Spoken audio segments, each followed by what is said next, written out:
Te estoy hablando desde mi teléfono portátil. Si te preguntas de quién fueron esas palabras, de nada más y nada menos que el directivo de Motorola, Martin Cooper, quien realizó una llamada a su competencia y mayor rival en el sector de telefonía, Joel Angel, de los B-Labs de TNT. Realizó la llamada desde el Motorola Dynatac 8000X, el primer teléfono móvil, que pesaba unos 800 gramos. Fue creado en el año 1973, pero fue desarrollado y comercializado hasta el año 1983 con un valor casi de $4000. En la actualidad hay millones de videojuegos en varias plataformas donde puedes jugarlos. Están desde las consolas de juegos, computadoras, consolas portátiles e incluso los celulares.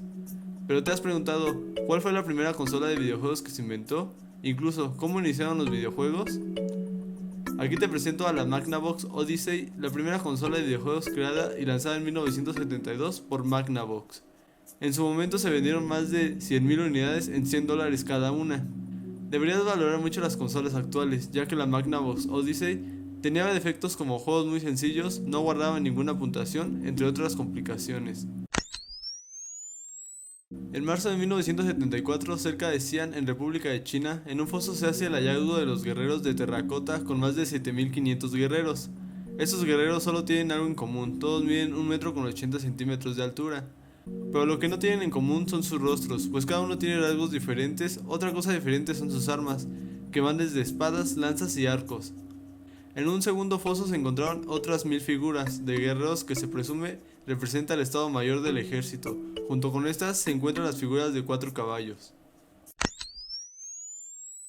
Cuando se trata de competencia, podemos tener muchos ejemplos, desde el trabajo, la escuela, en compañías que venden cualquier tipo de productos y más competencia tratándose de videojuegos y consolas. Ya hablamos de la Magnavox Odyssey, que sin duda para ser la primera consola de la historia no estuvo mal, pero siempre va a haber alguien con algo mejor. Nacida en 1977, te presento la Atari 2600, la consola que hizo el cambio al entretenimiento entre las primeras consolas. Pero ¿por qué era la mejor? Pues velo por ti mismo.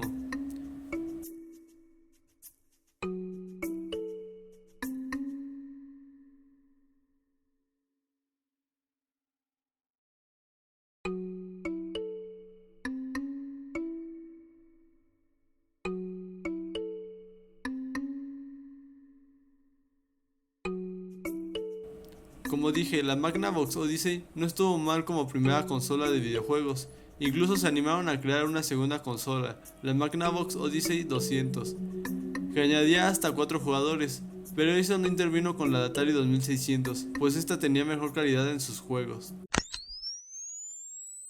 Hablar de inventos electrónicos como son las consolas de videojuegos es una cosa, pero también hay creaciones que no necesitan tener cables o alguna energía eléctrica para ser increíble. El cubo Rubik, o también llamado cubo mágico, fue creado por el escultor y profesor de arquitectura húngaro Erno Rubik en 1974. Desde su fecha de lanzamiento al mercado por Toy Corp en 1980 hasta el año 2009 se han vendido más de 350 millones de cubos en el mundo y hasta la actualidad no deja de venderse. En el año de su lanzamiento en 1980 recibió el premio del mejor juego del año en categoría de rompecabezas. En la actualidad, la persona que tiene el récord mundial de armar el cubo de Rubik clásico de 3x3 es un joven con el nombre de Felix Sepdex, que lo armó en 5 segundos y medio aproximadamente.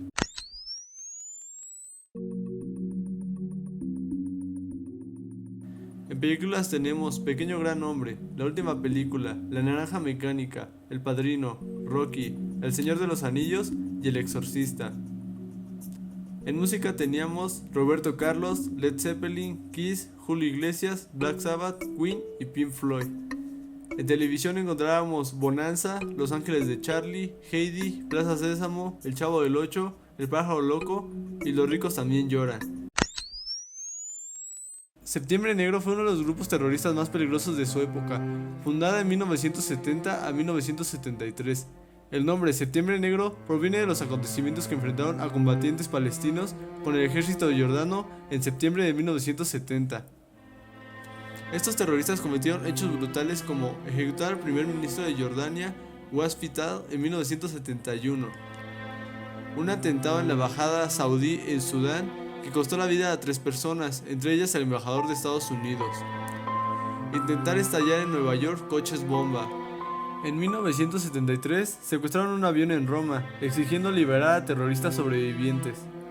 pero entre todos sus actos hubo uno que destacó entre los demás. Un 5 de septiembre, los Juegos Olímpicos de Alemania de 1972, miembros del grupo terrorista Septiembre Negro entraron a un edificio de la Villa Olímpica, matando a 2 atletas israelíes, dejándolos en la entrada del edificio y tomando 9 atletas también israelíes de rehenes. Mientras tenían a los 9 rehenes en el edificio, dejaron caer 2 notas. En la primera nota decía que los secuestradores eran miembros de Septiembre Negro. En la segunda nota, los terroristas exigen que el gobierno de Israel libere a 234 prisioneros palestinos antes de las 9 de la mañana. Si se negaban a hacerlo, matarían a más rehenes. Inmediatamente los oficiales encargados de la negociación contactan con la ministra de Israel y le comentan la situación, a lo que ella responde que necesita más tiempo para tomar una decisión. Los oficiales encargados de la negociación convencen a los terroristas de que no maten a los rehenes, ya que se está tomando una decisión. Los terroristas acceden y les dan hasta el mediodía para una respuesta. Si no había respuesta, matarían a todos los rehenes. A las 11 de la mañana, la ministra de Israel da la respuesta de que no liberará a ningún prisionero palestino. A pesar de la respuesta de la ministra de Israel, los oficiales prefieren mentir a los terroristas para así conseguir tiempo y elaborar una estrategia para lograr entrar al edificio con un rescate forzoso. Los terroristas creen en los oficiales, pero también cambian los planes y piden un avión. Los helicópteros que llevan a los terroristas y a los rehenes israelíes aterrizan en un aeropuerto militar, donde 5 francotiradores alemanes estarían esperando la señal de fuego para intentar acabar con los terroristas y así poder salvar a los rehenes. Cerca de las 23:30 horas, uno de los francotiradores intentó acribillar a uno de los responsables terroristas mientras este salía a revisar el avión. Intento fallido, hubo un tiroteo que duró aproximadamente 40 minutos. Cerca de las 12 horas, supuestamente la batalla había terminado. Los medios habían confirmado que la operación había sido exitosa. La noticia se propagó a Israel, que la ministra Golda Meir brindó con su gabinete y llamó personalmente a los familiares de los rehenes para felicitarles. Minutos más tarde, los oficiales confiados no se percataron que uno de los terroristas seguía con vida, y cuando menos se lo esperaban, este supuestamente activó una granada haciendo explotar el helicóptero con los rehenes. A las 0:25 horas, el jefe de prensa de Olimpiadas Hans Klein comentó al periodista Jim Mackay: "Estamos temiendo que la información dada hasta ahora es demasiado optimista, pues los 9 atléticos israelíes habían muerto.